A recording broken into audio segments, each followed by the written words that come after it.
wait a few seconds for the live stream to catch up, and we got frozen. It's gotten cold in West Wales. I say cold, it's gone as cold as it normally should be, but it's just above freezing.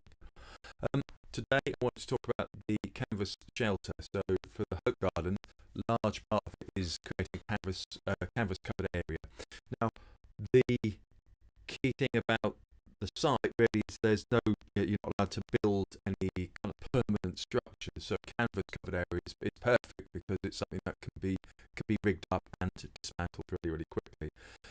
And my thinking around this was to go with what Phil has done at Blue Green Cymru, which is to create like this. It's a piece of canvas and it's rigged up. And because he's got so much experience running outdoor workshops, he's the ideal person to talk to about and the fittings and the material itself and how many anchor points it needs, all that kind of stuff. So that's what Phil's going to be doing. He very usefully sent over a lot of information about the height of it, and what we're going to do, because it's on a Hope Garden is on a field. There will be 2 5-metre high telegraph poles at each end, and then a mixture of posts, sweet chestnut, or possibly robinia, which is very hard wearing, very long lasting wood, and having a mixture of posts and pegs on the ground. And it's tricky because you've got quite a lot of you've got stuff overhead which is creating shade, and there's also a question of access and being able to make it as simple as possible to tie up and to untie, but you want to make it robust as well. So it's quite a lot. There's quite a lot of different moving parts. It's quite a big thing. What we will end up with at the end of it is like once the canvas is pulled back, there will be 2 big telegraph poles. So my idea for this is to use. I'll show you actually. So there's a John Little, who's my one of my favourite. He's going to ask me to log in because it's not going to let me do it anyway. He's good. He's a good bloke, and there's a pole, telegraph pole, and grow ivy up it, and it's a really good way of getting ivy onto a site which is a bit kind of bare site. But it's also a really nice way of kind of filling up that space, that vertical space, as well. So there'll be a lot of activity around it too. So that's what I'm going to be doing. 2 telegraph poles and growing ivy up them as well. And this is photographs Phil sent over about the actual structures themselves. They're tying them off to trees because one of their sites has got a lot of trees there. But as you can see here, you can also use a telegraph pole. So there we go. Next one then is to show the CAD, and I am working in CAD, which is a lovely piece of software. And last video I did, I've got a whole course about this. I should show you my courses as well, just because they're kind of free. Natureworks.org.uk. You go to the store, and then the courses are there. There's CAD for gardeners, and it's only £1, and there's a serious looking me, and I just go through the basics of setting up a CAD plan, and then how to basically how to use CAD. And it's just CAD's really nice if you've got more than a couple of gardens to design. It's a really nice way of doing it. Very good, very useful tool. And then I'm combining that with, as I said in the last live stream I did, I'm combining that with a drone as well. And I'd be nice to look more into drones because they are super useful for not only creating plans but also for cataloguing and documenting the kind of progress of the garden. But another time. So this is the drone footage, and there's drainage being put in, and there's banks being put in. So I'm going to pop off down to the garden in about an hour's time, and I'm going to be sheep mulching all this, which is very exciting.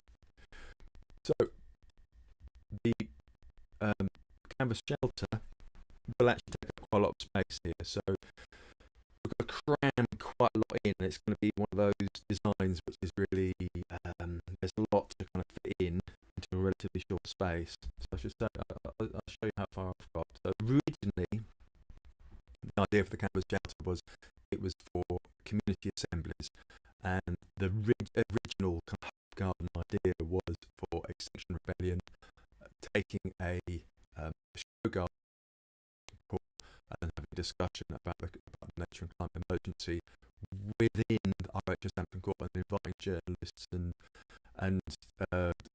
eminent speakers and expert gardeners and ecologists into that space, and having discussions around that. So it will be kind of showcasing community assemblies, but it would also be, which is a way of like a non-hierarchical, accessible decision-making process. But also discussing the issues around it as well. But this is like the kind of prototype for it. So the original idea was in a community assembly, you have the question that you want to address, the decision that needs to be made, and then you have the assembled group, which is open to make it successful and is open to everyone, and then you divide that group up into subgroups, and then discuss it, and then kind of come back and go through the ideas that have been generated. So it's actually really kind of useful. It kind of crosses over a lot with co-design processes as well. So the original design for it had divided into 4 sections. The top section is a little segment, which is for the facilitator and the note taker, and then the other 3 sections of the kind of 3 subgroups. Slightly smaller than originally planned, but it's kind of an interesting shape. I'll show you the shape. Now there's a really nice floral there. There we go. So this is the shape in here. So the original shape, as you can see, small segment for the facilitator note taker, and then divided up into 3. And that's the kind of original idea. Originally, it was going to be for about 20 odd people, but I had to cut it back quite a bit because there's not that much space in the garden, so I need to have some room for the plants as well. So that was about 7 or 8 metre diameter, and now that's down to about 5.8 metres. And I've taken this idea, and I'm speaking to Phil. He said, so the seating area, which is 5.8 metres, he said 5 metres, and I just kind of stretched it to 5. Just under 6 metres. And then the canvas to cover that would be 8 metres square, so there's kind of overlap for the canvas, and then the post and the pegs would be around 10 metres, so that's 10 metres square there. So it's like seating area, the canvas overlaps that, and then you've got the posts for the pegs for the rope, and then coming off that comes out to around about 10 metres. And then the benches themselves, 1.2 metres by half a metre, and yeah, it just kind of gives you an idea. It will be a bit cramped, but to be honest, I don't think there's going to be room for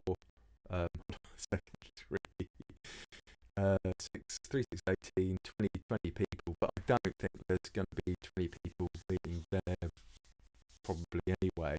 The most we're going to have, well, but possibly is the school kids, because one of the nice things that we've got for the Hope Garden is working with the local school, Asgard Garden, and they are going to be using it for using the School for Wildlife ID workshops, and this is a kind of covered space for them to meet when they're going out in the field and place their bags and to kind of come together and have their lunch and the rest of it. So there's about 16 people in that group, and there'll be a couple of adults as well, so 17, 18. That's going to be the kind of max with the school kids running around. But yeah, so there we go. That's that, and this has taken a little bit of a while to get to. I've been thinking about this design for quite a long time. So what I'm going to be doing is come out of that block. I'm going to do it flush to the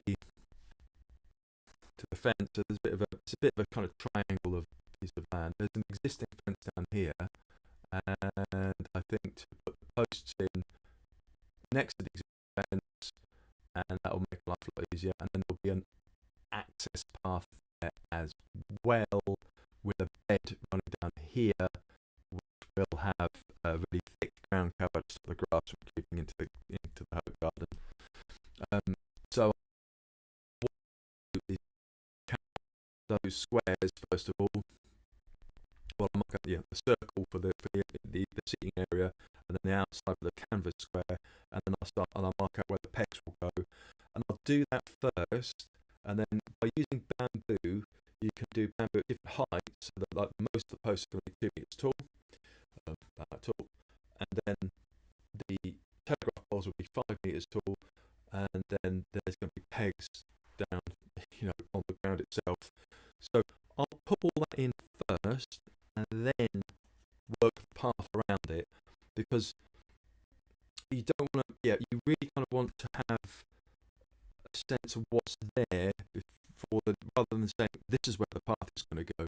If you've got an idea where the structure is and the canvas is coming down, so you've got access to how to get around under the canvas, it's much easier to do that. To figure out where the path will go once you have that kind of space there. So you can see there's going to be, there will be issues. I mean, there will be, how do you get around this part, and how high will that boat be, and etc. etc. So I'm going down this afternoon and I'll be measuring all this up. So that's really that's it so far. And it is kind of exciting, and I'm a bit nervous about it because there's quite a lot of, as you can see here, there's all these plants to go in, and where are they all going to go? I just don't know. God, where's that come from? Behind me. I don't know where all these plants are going to fit into, so that's a bit weird. Anyway, so I can just, I need to kind of figure out whereabouts I'll put them and how they'll fit in, and there we have it. I don't think I'm going to ramble on anymore. This is the canvas structured, canvas covered area, and then a very nice thing as well that we will be doing on the Hope Garden is there's like a toolkit. So what I will do is to put all the kind of designs and plans here, so that you can see. People can say, oh, I want to create some gables, or I want to create a canvas shelter. How do I do that? And then I'll put down the instructions in here. Yeah, I can't remember. Oh, it's very exciting. There's so much to do.